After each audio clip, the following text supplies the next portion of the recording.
علی بھائی اگلا سوال ہے، کوئی ایسا طریقہ تجویز کریں جس کے ذریعے قرآن حکیم کو باقاعدگی سے ترجمہ کے ساتھ پڑھنے کی روٹین بن سکے؟ دیکھیں جی، ہماری تو خواہش ہے کہ لوگ ترجمے سے قرآن پڑھیں. روٹین بنانا ایک مشکل کام ہے. ظاہر ہے کہ ہماری ڈیلی روٹین کے اندر قرآن حکیم کی اس طریقے سے ہمیں ترغیب نہیں دلائی گئی کہ اسے ترجمے سے پڑھ کے اس پہ عمل کرنا ہے. اس کے ثواب کی صرف ترغیب دلائی گئی ہے اور ثواب کا کوئی انکار نہیں ہے. لیکن یہ تو اسی طریقے سے ہے کہ کوئی شخص یہ کہنا شروع کر دے کہ جی نماز بڑی اچھی ورزش ہے لہٰذا ہمیں نماز پڑھنی چاہیے. تو نماز اللہ نے اس لیے تو نہیں رکھی ہے کہ آپ نے ورزش کرنی ہے. نماز تو ہے وَأَقِمِ الصَّلَاةَ لِلذِّكْرِ، میری یاد کے لیے نماز کو قائم کرو. ہاں اس کا سائیڈ بینیفٹ ہے کہ آپ کی ورزش بھی ہو جاتی ہے، لیکن یہ اللہ کا مقصد نہیں تھا. مقصد تو پورے کا پورا قرآن یہ کہہ رہا ہے کہ آپ نے یہ کتاب زندگی اور کتاب ہدایت وَأُوحِيَ إِلَيَّ هَذَا الْقُرْآنُ لِأُنذِرَكُم بِهِ وَمَن بَلَغَ، سورۃ الانعام آیت نمبر 19. اے نبی فرما دو قرآن مجھے اللہ نے اس لیے وحی کیا تاکہ اس کے ذریعے میں تمہیں بھی آخرت کا ڈر سناؤں اور جس تک یہ کتاب پہنچے اسی کتاب کے ذریعے آخرت کا ڈر سنائے.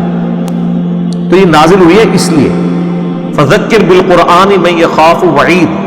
اے نبی قرآن کے ذریعے آپ لوگوں کو نصیحت کریں جو اللہ کی دھمکی سے ڈرتا ہے. وَلَقَدْ يَسَّرْنَا الْقُرْآنَ لِلذِّكْرِ فَهَلْ مِن مُدَّكِرٍ. ہم نے قرآن کو سمجھنے کے لیے آسان کر دیا ہے کوئی جو اس سے نصیحت حاصل کرے؟ تو یہ قرآن کا مقصد یہ تھا. یہ سائیڈ بینیفٹ. اب آپ سائیڈ بینیفٹ کو لے کے شروع کر دیں جی وہ ترمذی میں حدیث ہے. بھئی کس کو انکار ہے کہ ہر لفظ کے اوپر 10 نیکیاں ہیں اور الف لام میم ایک حرف نہیں ہے 3 حرف ہے 30 نیکیاں ہیں. نبی علیہ السلام جب یہ فرما رہے تھے تو آپ یہ ترغیب دلا رہے تھے کہ صرف ثواب اور مردوں کو بخشوانے کا اس کو ذریعہ اپنی طرف سے بنا لینا اور عمل نہ کرنا. آپ کا یہ مقصد نہیں تھا.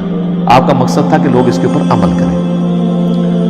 تو اس کی روٹین بنانے کے لیے اس کو کسی نماز کے ساتھ آپ پرماننٹلی اٹیچ کریں جس نماز کے بعد آپ کے پاس وافر ٹائم اویلیبل ہو. سب سے آئیڈیل تو ہے فجر کے بعد، اس وقت ذہن بھی ذرا تازہ ہوتا ہے. چلیں اگر فجر کے وقت نہیں وقت ملا کسی کو تو ظہر عصر مغرب عشاء رات کو سونے سے پہلے کوئی ایسے روٹین کا وقت جو آپ روٹین چلا بھی سکیں. ویسے اگر آپ مجھ سے پوچھیں نا تو اللہ تعالیٰ نے نیچرلی ہماری روٹین میں قرآن رکھ دی ہے. ہماری 3 نمازیں اللہ تعالیٰ نے جاری رکھی ہیں، فجر مغرب اور عشاء. اور فجر کی نماز آپ بخاری مسلم اٹھا کے دیکھیں، اندھیرے میں صحابہ کہتے ہیں ہم جاتے تھے اور خوب روشنی میں نماز سے فارغ ہوتے تھے. 40 سے 50 منٹ کی نبی علیہ السلام کی فجر کی نماز ہوتی تھی. 40-50 منٹ میں آلموسٹ 1-1.5 پارہ تو تلاوت ہو سکتا ہے. 1 پارہ تو آرام سے ہو سکتا ہے 2 رکعتوں کے اندر. تو یہ ان کی روٹین میں تھا، ان کی زبان بھی وہی تھی. اب ہمیں تو ظاہر ہے کہ اکثریت کو عوام الناس کو تو نہیں عربی آتی ہے. کتنے لوگ ہوں گے جنہوں نے عربی سیکھ لی ہوگی؟ چونکہ اکثریت کو نہیں آتی ہے لہٰذا ان کے لیے پھر ایک اور طریقہ میں نے تجویز کیا ہے جو اذان کے وقفے کے بعد آپ بتاتے ہیں انشاءاللہ. ہاں جی جناب، طریقہ یہ ہے کہ آپ اپنے جو موبائل فون ہے اسمارٹ فون ان کا پازیٹیو یوز بھی کریں. اسے ایئر فلائٹ موڈ میں کریں. اس کے بعد جو قرآن کی تلاوت ہو رہی ہو اس کو آپ امام کے پیچھے کھڑے ہو کر ترجمے والا قرآن کھولیں، ساتھ عربی بھی ہو تو ساتھ ساتھ اس کا ترجمہ بھی پڑھتے جائیں، عربی پہ بھی نظر رکھیں اور یوں آپ مصحف کو کور کر سکتے ہیں. لیکن اس میں سب سے بڑی ہرڈل جو ہے نا وہ یہ ہے کہ اب وہ مسجد کون سی ایسی ہو جس میں کوئی امام قرآن پڑھتا بھی ہو. کیونکہ ہمارے جو ائمہ مساجد ہیں انہوں نے تو چند صورتیں رٹی نہیں ہیں 30ویں پارے کی یا چند مشہور آیات، وہ ہر دفعہ وہی ریپیٹ کرتے ہیں. رمضان مبارک کے علاوہ یہ پاسبل نہیں ہے. اور رمضان مبارک میں بھی اکثر جو حفاظ ہیں وہ اتنا تیز قرآن پڑھتے ہیں کہ آپ کو سمجھ نہیں آتی سوائے اہل حدیث کے. وہاں پہ اہتمام ہوتا ہے اور مزہ آتا ہے قرآن سننے کا. اب مجھے عربی آتی ہے، میں تو بڑا انجوائے کرتا ہوں کہ پورا قرآن آپ کا 1 مہینے میں کور ہو جاتا ہے. عام مساجد کے اندر بھی اگر کسی ایک نماز میں خواہ وہ فجر کی چوز کر لیں یا مغرب کی تو خیر پاسبل نہیں ہے یا عشاء کی کر لیں، فجر اور عشاء کے اندر قرآن حکیم جو ہے وہ الف لام میم سے سٹارٹ کریں والناس تک. ایک تو اس حافظ کے لیے اپنے لیے فائدہ ہے, اگرچہ وہ 2 رکوع ہی روز کے پڑھ لیں, کہ اس کو سال کے بعد جب وہ مصحف سنانا شروع کرے گا تو اسے دوبارہ سے اس تردد سے نہیں گزرنا پڑے گا, اس کی روٹین بن جائے گی. اور عوام کو یہ فائدہ ہو جائے گا کہ پورے قرآن سے آپ گزریں گے. صحابہ اکرام علیہم رضوان اسی چیز کو تو انجوائے کرتے تھے, ان کی اپنی زبان تھی. اب ہمارے لیے تو ظاہر ہمیں مصحف ترجمے والا یا مصحف پکڑ کے کھڑا ہونا پڑے گا. پاکٹ سائز کا آپ لے لیں یا موبائل فون سب سے بہتر ہے, اس میں ذرا ترجمے بھی مختلف آ جاتے ہیں. اس کے اوپر میری آلریڈی ویڈیو ریکارڈڈ ہے, تراویح میں قرآن دیکھ کے پڑھنا. تو میں نے اس میں بتایا تھا, صحیح بخاری میں امام بخاری نے باقاعدہ چیپٹر کی ہیڈنگ میں لے کر آئے کہ سیدہ عائشہ سلام اللہ علیہا ہماری ماں, ان کا ایک غلام تھا جو انہیں مصحف پکڑ کر قیام اللیل کروایا کرتا تھا. اور اس کی پوری سند سلکبرا البیہقی کے اندر اور مصنف ابن ابی شیبہ میں موجود ہے, پوری سند. یہاں تو تعلیقاً آئی ہے کہ سیدہ عائشہ کو وہ غلام پورا قرآن پڑھایا کرتا تھا, اس کے پیچھے نماز نیت کرتی تھی. ظاہر وہ محرم تھا غلام ہونے کی وجہ سے, اور وہ اپنے ہاتھ میں مصحف پکڑتا تھا, تو ظاہر اس کو یاد نہیں تھا. ایون مصنف ابن ابی شیبہ میں تو آپ کا صحابہ کا ملے گا کہ وہ ان کے پیچھے لوگ مصحف ہاتھ میں پکڑ کر ان کی قرات کو سنا کرتے تھے اور غلطیوں پر متنبہ کرتے تھے.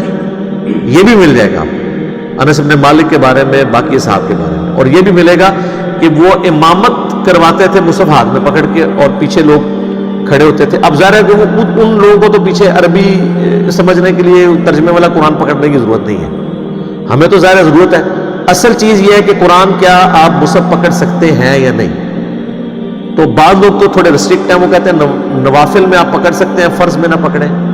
بھائی جب اصل مل گئی نفل کے اندر تو آپ یہ نماز توڑنے والی چیز نہیں ہے. جب بخاری اور مسلم میں حدیث ہے کہ نبی علیہ السلام اپنی بیٹی کی بیٹی یعنی نمازی امامہ بنت ابی العاص کو اٹھا کے فرض نماز صحابہ کو پڑھا لیا کرتے تھے, تو مصحف کیوں نہیں اٹھایا جا سکتا؟ اور جب آپ رکوع سجدے کرتے تھے اس کو سائڈ پہ اٹھاتے تھے, پھر جب قیام میں جاتے تھے پھر اٹھا لیتے تھے تاکہ روئے نہ بچی. تو مصحف نہیں آپ اٹھا سکتے. اب آج کل تو آپ بچے جو ہے نا وہ اگر ان کو آپ ڈائپر پہنا لیں تو کوئی مسئلہ نہیں, بچہ بھی اٹھا کے نماز پڑھی جا سکتی ہے. بہرحال یہ جو ہمارے پاس آسانی ہے نا ترجمے والا قرآن, یہ اٹھائیں. لیکن اس کے لیے وہ پہلی شرط پوری ہونا بڑا مشکل ہے نا, کہ ایسی مسجد ہو جہاں پہ پورا قرآن کور کروایا جاتا ہو, اور باقاعدہ ڈسکشن ہو کہ ہاں جی آج ہم یہ 4 رکوع پڑھیں گے, 2 پہلی رکعت میں, 2 دوسری میں, فلاں صورت ہے, باقاعدہ اناؤنسمنٹ ہو, اور پھر کل ہم یہیں سے آگے سے شروع کریں گے. اب یہ اس طرح کے ہمیں کہاں سے الفاظ ملے؟ ہمارے جیلم شہر میں تھوڑا سا شروع ہوا تھا لیکن وہ بھی پھر آگے چلا نہیں سکے. ظاہر ہے وہ عام الناس پیچھے سے کچھ شور مچا دیتی ہے, جی نماز لمبی ہو گئی ہے, اور پھر وہ ان حدیثوں کا سہارا لیتے ہیں کہ نبی علیہ السلام نے لمبی نماز سے منع فرمایا ہے. سر وہ آپ کھول کے تو دیکھیں, وہ پہلی رکعت میں سورۃ البقرہ, دوسری میں آل عمران پڑھا دی تھی, تو نبی علیہ السلام نے فرمایا سورہ بقرہ آل عمران 4 سے زیادہ پارے بن جاتے ہیں, تو آپ نے یعنی 4 پاروں کو آپ نے کام کر کے 1 پارے ہی کہا ہوگا نا, اتنی کہا ہوگا 4 آیتیں پڑھ لو. بخاری مسلم میں موجود ہے کہ نبی علیہ السلام جو فجر کی نماز پڑھتے تھے جمعے والے دن, پہلی رکعت میں سورہ السجدہ پارہ نمبر 21 والی, اور دوسری میں سورۃ الدہر پارہ نمبر 29 والی, یہ پڑھا کرتے تھے. تو آپ ذرا اس کی ڈیوریشن دیکھ لیں. اور باقی تو نبی علیہ السلام سورہ آل عمران, سورہ نساء, سورہ مائدہ, یہ آپ کو کئی جگہ ملے گا کہ آپ علیہ السلام نے تلاوت کی ہے. اتنی لمبی نماز, فرض نماز بھی پڑھی ہے. تو کوشش کریں کہ آپ کو ایسی مسجد یا کسی امام مسجد کی کوئی اکرام مسلم کریں, کوئی اس کی خدمت کریں کہ یار کوئی ایک نماز تو اس طرح کی پڑھا دو. پھر بھی کچھ نہیں بنتا تو پھر آپ یہ کر سکتے ہیں کہ کوئی نفلی نماز اپنی شروع کر لیں, تہجد کے وقت اٹھ جائیں, اشراق کے وقت یا عشاء کے وقت کے جو 2 سنتیں ہیں وہ آپ گھر جا کے پڑھیں, سنت بھی پوری ہو جائے گی.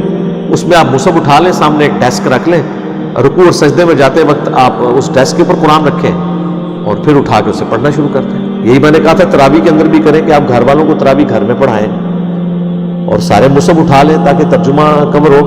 لیکن یہ قرآن جو ہے وہ صرف سال کے بعد پڑھنے کے لیے نہیں ہے, یہ روزانہ پڑھنے کے لیے ہے. تبھی تو صحابہ کرام کا ایمان اس لیول کا تھا کہ ان کا اوڑھنا بچھونا قرآن تھا. لیکن ہمیں تو لگا دیا انہوں نے کہ بس اس کو ثواب کمانے اور مردے بخشوانے کا ایک ذریعہ بنا لیں, اور ہمارے بزرگوں نے پوری نیک نیتی کے ساتھ یہ ہمارے ساتھ ہاتھ ڈالا ہے. وہ لکھتے ہیں نا جناب فضائل اعمال میں شیخ زکریا کاندلوی کے ایک بزرگ تھے روزانہ 3 قرآن پڑھتے تھے. دوسرے کا لکھا وہ روزانہ 8 قرآن پڑھتے تھے. 8 قرآن کس طرح پڑھتے تھے؟ بغیر سمجھ کے بھی نہیں پڑھے جا سکتے, وہ سپیڈ چاہیے اس کے لیے. یا ہو سکتا ہے سورہ اخلاص 3 دفعہ پڑھیں تو یہ ایک بن گیا, تو 8 3 24 یہ پڑھتے ہو. اور کہتے ہیں جی امام حنیفہ 61 قرآن رمضان میں ختم کرتے تھے. 30 جو ہے نا وہ دن کے وقت ایک قرآن روز کا, ایک رات کے وقت 60 ہو گئے, اور ایک تراویح میں 61 ہو گئے.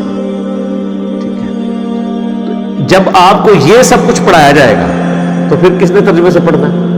جامع ترمذی میں حدیث ہے جس نے 3 دن سے کم میں قرآن مکمل کیا تو اس نے قرآن فہمی کا حق ادا نہیں کیا.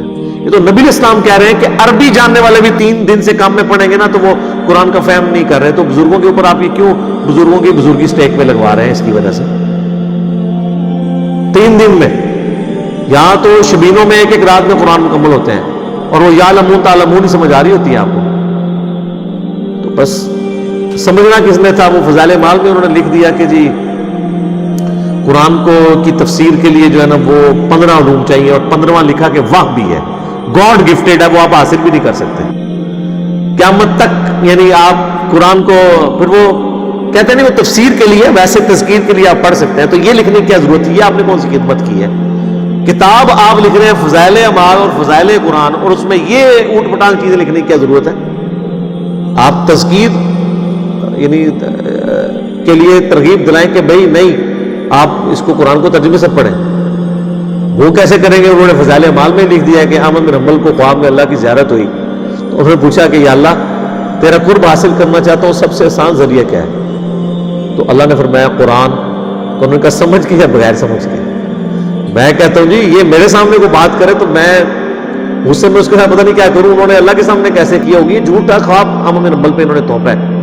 تو آگے سے کہتے ہیں اللہ نے فرمایا چاہے سمجھ کے چاہے بغیر سمجھ کے. یعنی پورے کا پورا قرآن یہ کہہ رہا ہے, یہ قرآن اس لیے نازل ہوا ہے کہ آپ اس کی آیات کے اوپر تفکر کریں, اس سے ہدایت حاصل کریں. قرآن میں تو اللہ یہ کہہ رہا ہے اور ان کو یہ کہنا تھا. قرآن میں تو اللہ اپنے پیغمبر کو کہہ رہا ہے وَأُوحِيَ إِلَيَّ هَذَا الْقُرْآنُ لِأُنذِرَكُمْ بِهِ وَمَنْ بَلَغَ. نبی تم فرما دو قرآن اللہ نے مجھے اس لیے وحی کیا اس کے ذریعے میں لوگوں کو ڈر سناؤں, اور جس تک یہ کتاب پہنچ جائے وہ بھی اس کے ذریعے. فَذَكِّرْ بِالْقُرْآنِ مَن يَخَافُ وَعِيدٍ. نبی قرآن کے ذریعے آپ نصیحت کریں جو اللہ کی دھمکی سے ڈرتا ہے اسے. پورا قرآن اس پہ گواہ ہے کہ قرآن اس لیے نازل نہیں ہوا جس کے لیے انہوں نے بنا لیا وہ, اور کتنی غیر محسوس طریقے سے انہوں نے امت کے ساتھ جنازہ نکالا ہے. اس حوالے سے میں وہی بات کروں گا کہ اگر کوئی یہودی عیسائی ہمیں آ کے کہتا نا قرآن ڈائریکٹ نہ پڑھو گمراہ ہو جاؤ گے, ہم اس کا منہ توڑ دیتے. لیکن یہ جو یہودی نما مسلمان ممبروں پہ چڑھ کے کہہ رہے ہیں قرآن اور حدیث ڈائریکٹ نہ پڑھنا گمراہ ہو جاؤ گے, ہم کہتے ہیں سبحان اللہ. آج کوئی غیر مسلم مسلمان ہو نا, ہم اسے قرآن پڑھنے کے لیے دیں گے کہ اس کے مطابق بھی اپنے عقائد اور نظریات کرو, لیکن خود نہ ہم نے خود نہ ہمارے آباء و اجداد نے کبھی قرآن ترجمے سے پڑھ کے اپنے عقیدے اس کے مطابق کیے. اس لیے میں بار بار گورنمنٹ سے بھی ریکویسٹ کرتا ہوں کہ آئین میں یہ ترمیم آپ داخل کریں نا. آپ اپنی مرضی کی تو 17ویں ترمیم اور 18ویں ترمیم داخل کرتے ہیں, تو آئین میں یہ بھی ترمیم داخل کریں. جدھر آئین میں یہ موجود ہے کہ قرآن حکیم کی بغیر غلطیوں کی پرنٹنگ کو انشور کرے گی گورنمنٹ, وہاں پہ یہ بھی ڈالیں کہ قرآن بغیر ترجمے کے پاکستان میں چھاپنا جرم ہو. اگر زیادہ کسی کو مسئلہ نا اس طرف آپ عربی چھاپ دیں, رائٹ پہ لیفٹ پہ اردو, لیکن چھاپے آپ ترجمے کے ساتھ. اجمیوں کے ملک میں بغیر عربی کے ترجمے کا کیا تک بنتا ہے کہ ترجمہ کیے بغیر آپ یہ کر رہے ہو؟ تو ظلم ہے نا. تو ہم تو ریکویسٹ ہی کر سکتے ہیں کہ مرنے سے پہلے ہم مسلمان کر لیں اس پہ غور.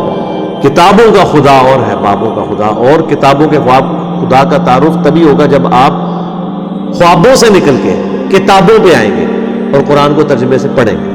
ادروائز کبھی بھی آپ کو اس خدا کا تعارف نہیں ہوگا جو خدا نے خود اپنا تعارف کتابوں کے ذریعے کیا ہے. ٹھیک ہوگا جی.